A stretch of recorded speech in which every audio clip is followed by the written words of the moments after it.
이제 우리 말씀을 보겠습니다. 말씀은 오늘 요한복음 3장 16절 말씀입니다.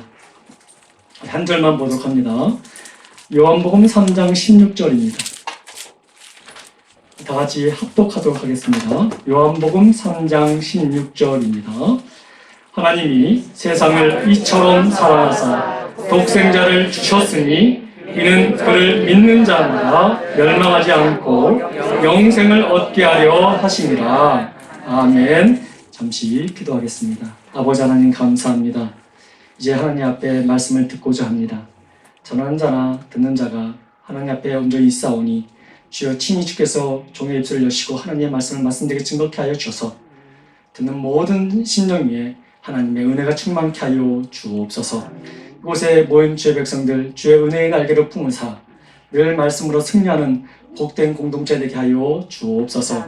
모든 것이 하나님의 은혜임을 고백드리오며 우리 주 예수 그리스도 이름으로 간절히 기도드립니다. 아멘.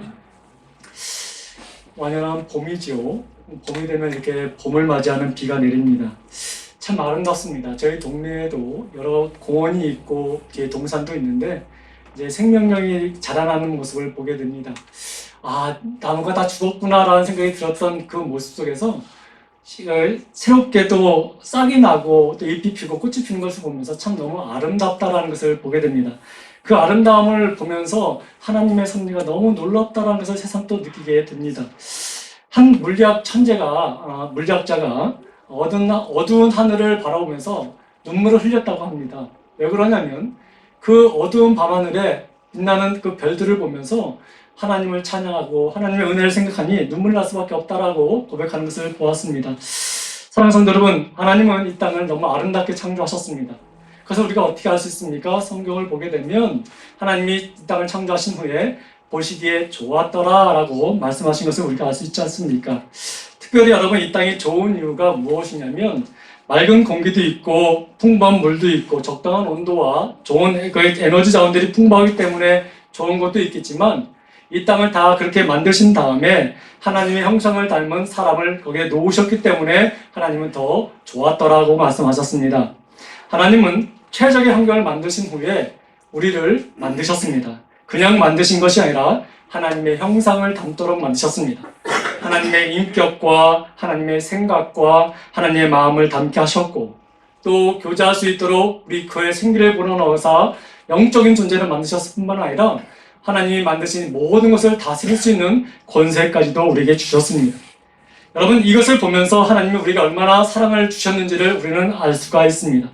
그래서 하나님은 그 모든 것을 보시고 심히 좋았더라 라고 말씀하고 있습니다. 성경에 보면 좋았다라는 표현이 여러 번 나오고 있는데 이 좋았더라 라는 이 말씀, 하나님의 이 말씀은 하나님이 인간을 사랑하셨다라는 뜻과 일맥상통하다고 말씀드릴 수가 있습니다. 하나님이 우리를 보시기에 너무도 사랑하셨다라는 말씀으로 말씀드릴 수가 있습니다. 그러면서 오늘 본문 말씀이 뭐라고 말하고 있습니까? 하나님이 세상을 이처럼 사랑하사라고 기록하고 있는데 성경의 말씀, 이 66권의 말씀, 너무 강다운 이 말씀을 줄이고 한 줄로 우리가 끄집어낸다면 바로 오늘 본문 말씀이라고 말씀드릴 수가 있습니다. 하나님이 세상을 이처럼 사랑하사. 여러분, 여기서 특별히 우리 이처럼이라는 이 말을 우리가 또 쉽게 표현할 수 있는 말로 바꾸면 매우라는 말로 바꿀 수가 있습니다. 하나님은 세상을 매우 사랑하사랍니다.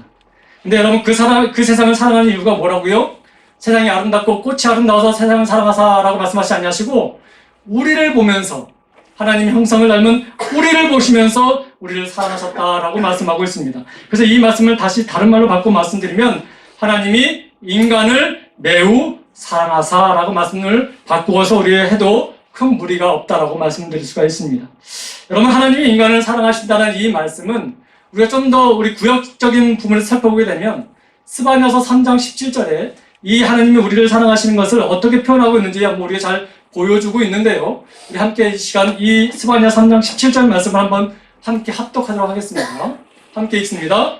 너희 하나님 여호와가 너희 가운데 계시니 그는 구원을 베푸실 전능자시라. 그가 너로 말미암아 기쁨을 이기지 못하시며 너를 잠잠히 사랑하시며 너로 말미암아 즐거이 부르며 기뻐하시리라 하리라. 아멘. 하나님이 우리와 함께 하신답니다. 여러분, 사랑하지 않으면 함께 할 수 있을까요? 사랑하지 않은 상태에서 함께 한다는 것은 그건 고통입니다. 근데 하나님께서 우리를 사랑하시면서 함께 하신다면서 뭐라고 말씀하십니까? 우리를 기뻐하신다고 말씀하십니다. 그 말씀은 다시 말씀드리면 하나님이 우리를 매우 사랑한다는 것을 표현하고 있습니다. 이 말씀을 좀 더 다른 표현으로 우리 시편 2편 7절 말씀에서는 우리에게 이렇게 보여주고 있습니다. 함께 한번 볼까요? 시편 2편 7절입니다. 함께 읽습니다. 내가 여호와의 명령을 전하노라. 여호와께서 내게 이르시되 너는 내 아들이라. 오늘 내가 너를 낳았도다. 여러분, 인간의 언어적 표현 중에서 사랑을 표현한 말 중에서 이와 같은 이 말씀보다 더 표현할 수 있는 말이 있을까요? 특별히 여러분, 사랑의 표현 중에 내가 너를 낳았다라는 말, 얼마나 큰 의미의 말씀일까요? 근데 여러분, 하나님께서 명령으로 이 말씀하셨습니다. 내가 너를 낳았다. 너는 내 아들이다. 너는 내 딸이다. 라고 우리에게 말씀하고 있습니다. 이 말을 다시 말씀드리면 하나님과 내가 뗄래야 뗄 수 없는 관계다라는 것을 말씀하고 있습니다. 여기 계신 모든 분들에게는 자녀들이 있고 자손들이 있습니다. 그들을 보면서 얼마나 사랑스럽습니까? 그렇죠? 오늘 우리 유아 세례 받는 우리 하원이도 너무 사랑스럽지요? 왜 그렇게 사랑스러울까요? 나의 생명을 나누었기 때문에 그런 것입니다. 그렇기 때문에 그가 사랑스럽고 그에게 모든 것을 주어도 아깝지가 않은 거예요. 하나님이 우리를 그렇게 사랑하셨다라고 말씀하고 있습니다. 하나님의 사랑의 대상은 어떤 물질과 어떤 상황이 아니라 하나님의 형상을 닮은 생명을 나누신 바로 우리 때문에 사랑하신다라고 말씀하고 있습니다. 하나님의 형상을 닮은 저와 여러분들을 하나님은 매우 사랑하신다라고 말씀하고 있는 것이지요. 그래서 오늘 본문 말씀을 그 표현을 이렇게 표현한 것입니다. 하나님이 세상을 이처럼 사랑하사. 여러분, 여기서 이 세상이라는 단어를 빼고 여러분의 이름을 한번 불러보면 의미가 좀 더 가까이 올 것 같아요. 여러분의 이름을 한번 넣어볼까요? 하나님이, 시작. 하나님이 윤영모를 이처럼 사랑하사. 의미가 좀 달라지지 않습니까? 여러분의 자녀들의 이름을 한번 불러볼까요? 함께 읽습니다. 하나님이 은하를 이처럼 사랑하사. 하나님이 효건이를 이처럼 사랑하사. 여러분, 이 땅에 존재하는 한 사람 한 사람들을 향해서 하나님이 말씀하신 것입니다.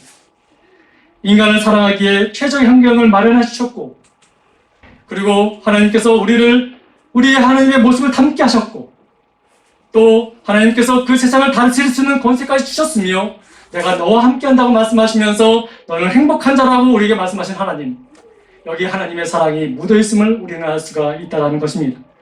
사랑하는 성도 여러분, 우리는 혼자가 아닙니다. 하나님이 우리와 함께 하십니다. 우리라는 표현을 쓰니까 좀 의미가 다가오지 않습니까? 하나님이 여러분 각 한 사람 한 사람과 함께 하고 계십니다. 하나님은 지금도 나와 함께 하십니다. 그렇게 저는 외롭지가 않습니다. 그래서 저는 두렵지 않습니다. 왜냐하면 만군의 여호와 하나님, 그 하나님이 나와 지금 함께하고 계시기 때문에 그렇습니다. 우리를 끔찍하게 사랑하신 하나님이 우리와 함께 하시기에 우리는 외롭지가 않은 것입니다. 힘들고 어려운 상황에 있는 것 같이 느껴진다 할지라도 여러분, 주님을 바라보면 우리 마음에 기쁨이 있고 감사가 넘치게 되는 이유가 바로 여기 있습니다. 하나님이 우리와 함께 하시기 때문에 그렇습니다. 혹여라도 여러분 지금 여러분 마음에 슬픔이 있습니까? 내 안에 여러분의 아픔이 있습니까? 그 마음의 아픔과 외로움과 허무함을 지금 주님도 함께 우리와 함께 느끼고 계시다는 것을 여러분들 기억하시면서 그분의 은혜 가운데 그것을 기억하면서 찬양과 감사로 오늘 하루도 나아가는 저와 여러분들 되길 간절히 소망합니다. 여러분, 그러나 안타깝게도 하나님은 우리에게 그런 사랑을 주셨습니다. 그렇게 행복도 주셨습니다. 그런 모든 권세를 주셨습니다. 그런데 인간이 그 하나님의 그 은혜를 잊어버린 채 잘못 낀 단추처럼 삶을 어긋나게 살기 시작했습니다. 가지 말아야 될 것을 가게 되었고 선택하지 말아야 될 것을 선택하여 하나님이 주신 그 행복을 잊어버린 채 불행의 삶을 살게 되었습니다. 그 주된 원인이 죄 때문이라고 성경은 우리에게 말하고 있습니다. 여러분, 이 죄라는 말은 여러분 헬라어로 하마르티아라는 단어로 씁니다.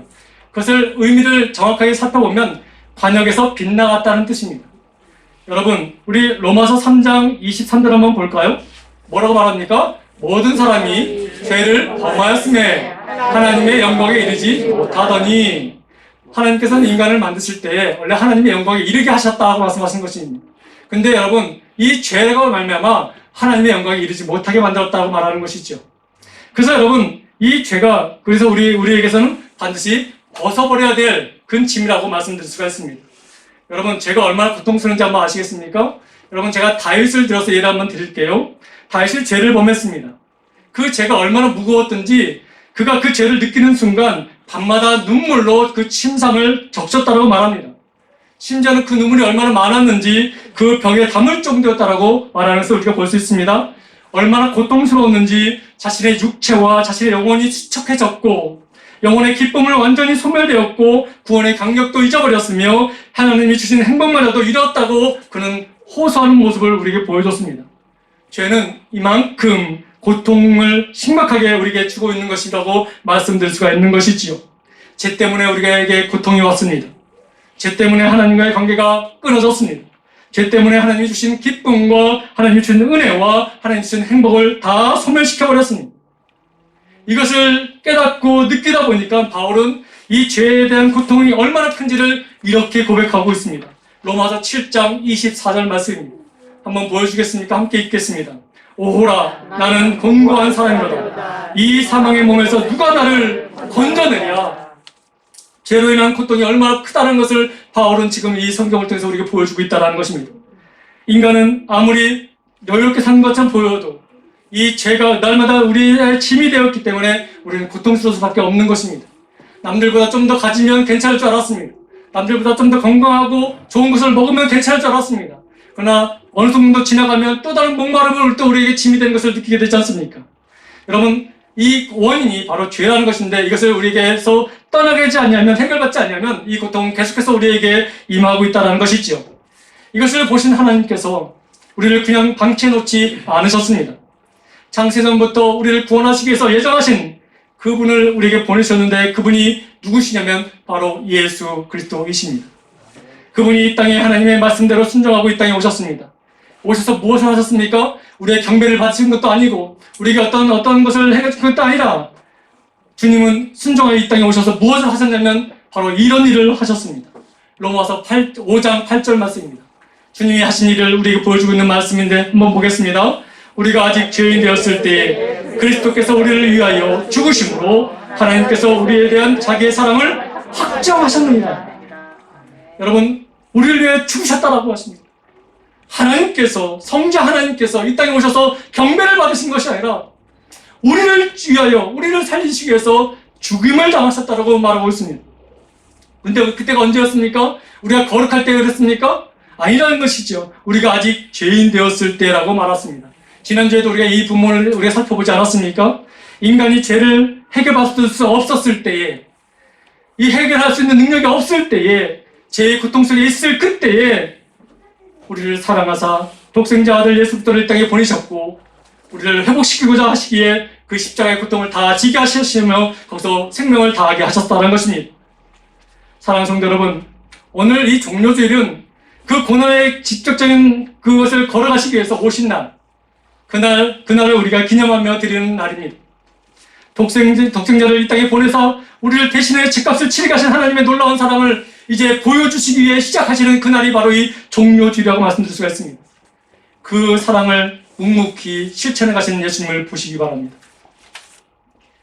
대속의 사랑, 십자가의 사랑이 바로 그러한 것입니다. 우리가 사람을 사랑하게 되면 마음을 주고 가진 것을 주는 것 아깝지 않습니다. 우리가 사랑하는 사람들이 병들었을 때 나의 피를 나누는 것 그렇게 어려운 것 아닙니다. 근데 여러분, 죄인을 위하여 그렇게 한다는 것 결코 쉬운 거 아닙니다. 근데 여러분, 우리 오직 하나님 아버지께서는 죄인된 우리를 위하여 그 일들을 행하셨다는 것입니다. 주저함 없이 그것을 우리에게 베푸셨다는 것입니다.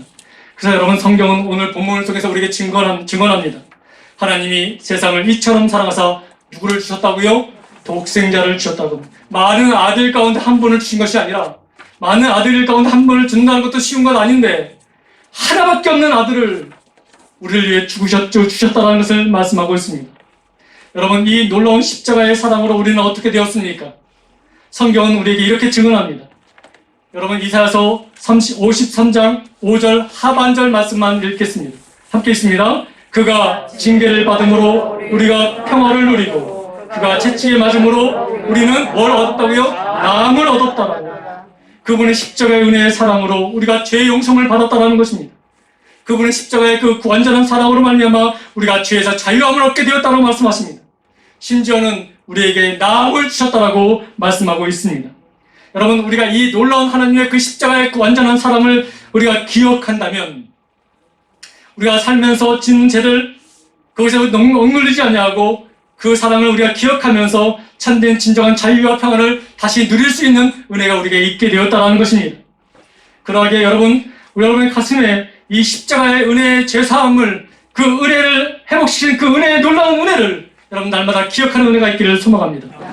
여러분, 특별히 이 주간은 물론 우리 인생 모든 상황에 이 십자가의 구속의 은혜의 사랑을 우리가 기억해야 되지만 특별히 더더 기억할 이 기간에 하나님께서 우리를 치유하셨고 우리의 감정을 다시 회복시켜 주셨고 참된 자유와 평안을 주신 이 놀라운 그 십자가의 그 은혜를 다시 한번 기억하고 기리는 그런 날이 되길 간절히 소망합니다. 여러분 마음속에 그 그리스도의 십자가가 항상 함께 있기를 소망합니다. 사랑하는 성도 여러분, 예수님은 십자가의 길을 가시기 위해서 예루살렘으로 오셨습니다. 많은 사람들이 종려나무가지를 들고, 이 종려나무가지를 든다는 것은 뭐냐면 승전가의 한 일부분입니다. 그 장군이 승전에서 왔을 때, 왕이 승전에서 왔을 때 백성들이 종려나무를 들고 승리의 함성을 외치는 것이었습니다. 그때 사용했던 나무가 종려가지 나무였는데 그것을 들면서 호산나 찬양하는 것을 보게 됩니다. 그것이 얼마나 화려했고 얼마나 웅성했는지 여러분 성경은 우리에게 보여주고 있습니다. 근데 여러분, 우리 주님은 분명한 자신의 사명을 하셨고 소명을 하셨습니다. 그래서 그 환호 속에 여러분 거기 주춤하지도 않으셨고 곧장 그 길을, 십자가의 길을 가셨다는 것입니다. 내일부터 그 길을 기념하기 위해서 우리가 한 주간 고난주간으로 드리는 것인데 여러분, 이 고난주간을 지내면서 하나님의 그 큰 사랑을 다시 한번 되시기를 간절히 소망합니다. 여러분, 이 놀라운 하나님의 사랑을 믿음으로 받은 것 굉장히 중요합니다. 우리가 입으로만, 머리로만 이것을 기억하면 안 되는 것입니다. 이것은 믿음의 고백으로 우리가 받아들여야 되는 거예요. 왜 그것이 중요합니까? 그를 믿을 때에 우리가 멸망치 않고 영생을 얻기 때문에 그렇습니다. 여러분, 우리가 사랑이 진정 내 사랑이 되길 원한다면, 달리 말하면 이 놀라운 하나님의 사랑을 믿기 전에는 어떻다는 거예요? 알고만 있으면 하나님 주시고자 하는 참 자유도, 참 평안도, 참 구원도, 영생도 내 것이 될 수 없다는 것입니다. 그러나 믿으면 여러분 그 모든 것이 내 것이 된다는 것을 말씀하고 있는 것이죠. 그래서 여러분 이 사랑을 여러분 믿으셔야 됩니다. 여러분 보시기 바랍니다. 오늘 본문 말씀 보시기 바랍니다. 하나님이 세상을 이처럼 사랑하사 독생자를 주셨으니 이는 그를 뭐한 자마다 믿는 자마다, 아는 자가 아니에요 여러분, 들은 자가 아니에요. 믿는 자마다 뭐 한다고요? 멸망치 않고 뭘 얻는다고요? 영생을 얻게 하려 하십니다. 아멘. 여러분, 우리는 그 십자가의 사랑을 믿어야 되는 것이에요. 아는 것으로 끝나는 것이 아닙니다. 지식으로 넘길 것이 아닙니다. 여러분 마음판을 새기면서 그 사랑의 은혜를 믿고 나아가야 됩니다. 하나님이 아들을 이 땅에 보내신 것도, 또 주님이 손수 십자가를 지시고 그 골고다 언덕 가운데 그 상한 모습을 가지고도 못 박혀 죽는 그 순간까지 한마디도 불평하지 아니하시고 우리의 죄를 사하신 아버지 하나님, 그 사랑을 여러분 귀하게 하시고 그 사랑을 믿을 때에 단번에 이루신 그 완전한 사랑을 이루신 그 하나님의 사랑을 여러분 믿음으로 고백할 때에 여러분 우리는 멸망치 않게 되고 영생을 얻게 된다는 것을 우리에게 말씀하고 있는 것입니다. 오늘 이 말씀이 끝나면 성찬식을 우리가 거행할 터인데 이 성찬이 바로 그런 믿음의 고백을 표현하는 행위라고 말씀드릴 수가 있는 것입니다. 이제 말씀을 마칩니다. 여러분 믿음이 얼마나 중요한 거 보시기 바랍니다. 한 예를 들어드리겠습니다. 미국에 한 다리 공사가 있었습니다. 다리가 낡아졌기 때문에 부득이하게 공사를 할 수밖에 없었고 그 다리의 중간을 끊을 수밖에 없는 상황이었습니다. 그래서 여러분 그 공사를 하기 전에 그 입구에 편말을 하나 세웁니다. 지금 공사 중이니 이곳에 지나가지 마십시오, 돌아가십시오라는 편말을 세우게 됩니다. 근데 어저께도 그 길을 지나갔는데 그저께도 지나갔는데 무슨 사람이 또 장난한 거 아닌가 하고 그 말을 믿지 못하고 그냥 쌩 하고 달려가게 됩니다. 근데 여러분 어떤 일이 결과가 벌어졌습니까? 그것을 믿지 못한 자는 그 다리 끝에서 떨어져 가서 운전자와 동승자가 함께 죽는 그런 일들이 일어났습니다. 그 현장의 감독자가 이런 말을 남겼습니다. 참 의미 있는 말을 남겼습니다. 사람들은 가끔 믿어야 할 사실을 믿지 않는다. 참 무서운 말입니다. 사람들은 가끔 믿어야 할 사실, 사람들은 믿어야 할 사실을 믿지 않는다라는. 오늘날 하나님께서 지금도 우리를 사랑하신다고 말씀하십니다. 그 사랑을 여러분들 믿어야 우리가 영생을 온다고 말씀하십니다. 그러나 사람들은 그 말을 믿지 않습니다. 농담으로 여깁니다. 여러분 일어날 때 여러분 이 상황을 다시 한번 살펴보시고 여러분 오늘 본문 말씀을 다시 한번 잘 묵상하시면서 여러분 아는 자가 아닙니다. 들은 자가 아닙니다. 믿는 자마다 라고 말씀하십니다. 근데 믿는 자가 한 사람이 아니었습니다. 누구든지예요.